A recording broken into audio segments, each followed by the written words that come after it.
자, 서해 바다에서 동해 바다까지 이제 북한 당국이 조업권을 중국에 팔았습니다. 그런데 이번엔 멀리 있는 동해까지 팔았다는데요. 저희가 지도와 함께 저희가 소개를 좀 드리도록 하겠습니다. 자, 한번 얘기를 좀 드릴게요. 이 황금어장이라고 말을 하고 있는데요. 손소 변호사 어떻습니까?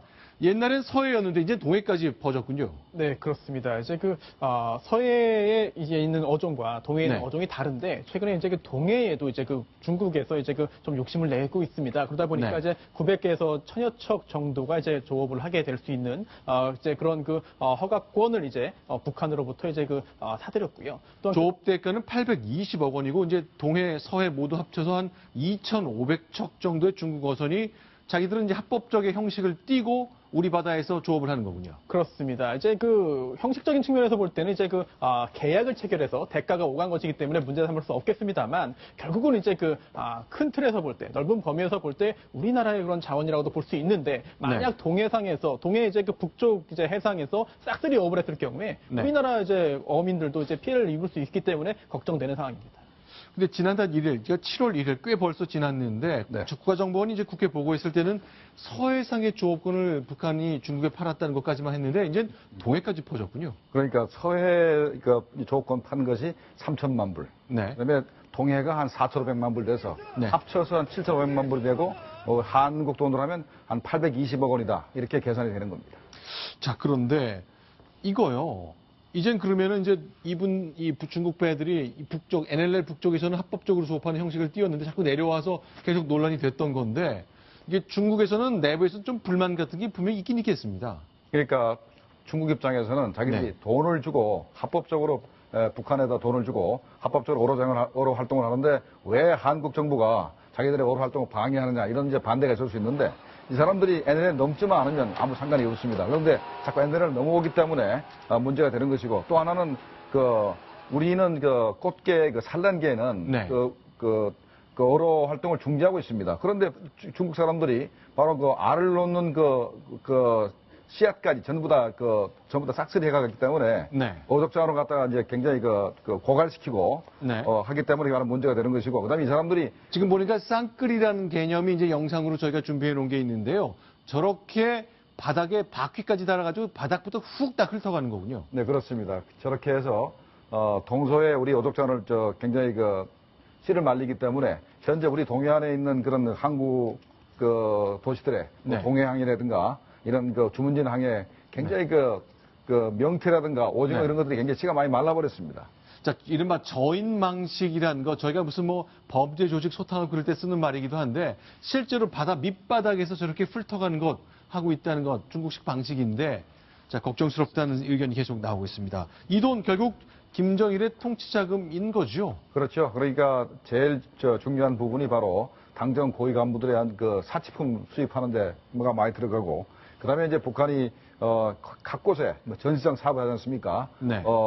미래 과학자거리라든가 아니면 여명거리 같은 그런 70짜리 건물을 짓는데 여기 들어가고 또 하나는 가장 중요한 것이 바로 핵미사일을 개발하는데 그렇기 때문에 저런 부분은 상당히 우리 입장에서 상당히 신경을 많이 쓰고 앞으로 북한 측에 항의를 할 필요가 있다고 생각이 됩니다. 자, 지금 이제 김정은이 방문한 이곳 수산자원 보관한 곳인데 이렇게 물고기들이 가득 잡혀 있는 모습이 있네요. 관리가 잘 돼 있는지 모르겠는데 일단 추운 곳이니까 당장 부패하거나 상하진 않을 것으로 보이는데요.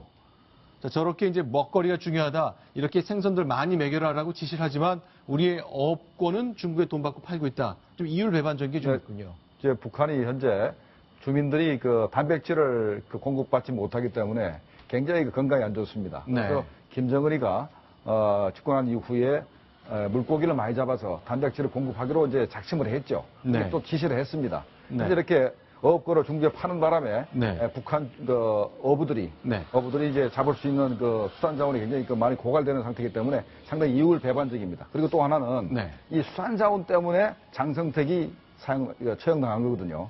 이 수산 군에 있는 54부를 장성택이 이제 당으로 가지고 가려다가 그래서 사건이 벌어져서 결국 그것 때문에 장성택이 죽게 되는데 현재 바로 이제 김정은 입장에서는 상당히 이익이 많이 나는 그런 부분이 이제 수산자원 부분이고 그다음에 북한이 앞으로 북한 주민들한테 돼지고기나 소고기를 마음대로 줄 수 없기 때문에 유일한 수단이 단백질 공급인데 이걸 네. 중국에게 준다는 것은 북한 주민들한테 굉장한 타격입니다. 단백질이라는 관점에서 지금 설명 좀 해주셨습니다. 그런데 이제 이렇게 결국 돈 되는 건 뭐든지 다 할 수 있다는데 올림픽 시즌 되니까 북한의 옛 스포츠 영웅들 관련 소식도 하나둘씩 나오고 있습니다. 박수영 기자. 네. 이분희 선수, 지금 화면에 보이는 저 선수죠? 네, 기억납니다. 그렇습니다. 네, 바로 1991년이죠. 세계 탁구 선수권 대회에서 바로 우리나라의 현정화 선수와 함께 남북 단일팀을 이뤄서 금메달을 땄던 것으로 기억을 하고 있는데요. 네. 이분희 선수 지금은 어떻게 지낼까 다들 굉장히 궁금하실 것 같아요. 네. 그런데 이 이분희 선수가 뭔가 그 북한에서 체육과 관련된 일을 하고 있지 않을까라고 생각하실 것 같은데 네. 실제로 알고 봤더니 이분희 선수가 외화벌이를 하고 있다고 합니다. 지금 평안북도의 한 소식통에 따르면요. 네. 이분희 선수가 외국 화장품과 기계 설비를 평양 회사에 넘기면서 그러니까 무역을 하고 있는 거죠. 네. 외제 화장품을 무역으로 넘기면서 국제 체육 교류에 필요한 자금과 생활비를 마련하고 있다. 이렇게 얘기를 한 겁니다. 실제로 이런 일들요. 뭐 스포츠 영웅이라고 뭐 스포츠만 하란 법은 없습니다만 북한에서 한 분야를 한 사람이 계속 오래 하는 것들 많이 봐왔는데요. 네. 흔한 일로 보긴 좀 어려운 거 아닌가요? 그러니까 현재 직책은 네. 북한의 그 장애인 그 보호연맹 중앙위원회 부위원장이니까 사무국장이라고 돼 있거든요. 네. 장애인을 보호하는 이제 사무국장으로 돼 있지만은 네. 현재 이 북한에 이분이뿐만 아니고 네. 어떤 사람들도 외화벌이 사업체를 그 경영하거나 해서 달러를 버는 게 가장 선망의 대상입니다. 네. 선망의 대상인데 현재 이분이는 자기의 그 지위, 네. 인민체육인이라든가 공화국 영웅이라는 그런 그 직위를 이용해서 외화벌이를 하기 때문에 다른 사람들보다 굉장히 유리한 입장에서 이제 장사를 하는 것이죠. 아, 그렇군요.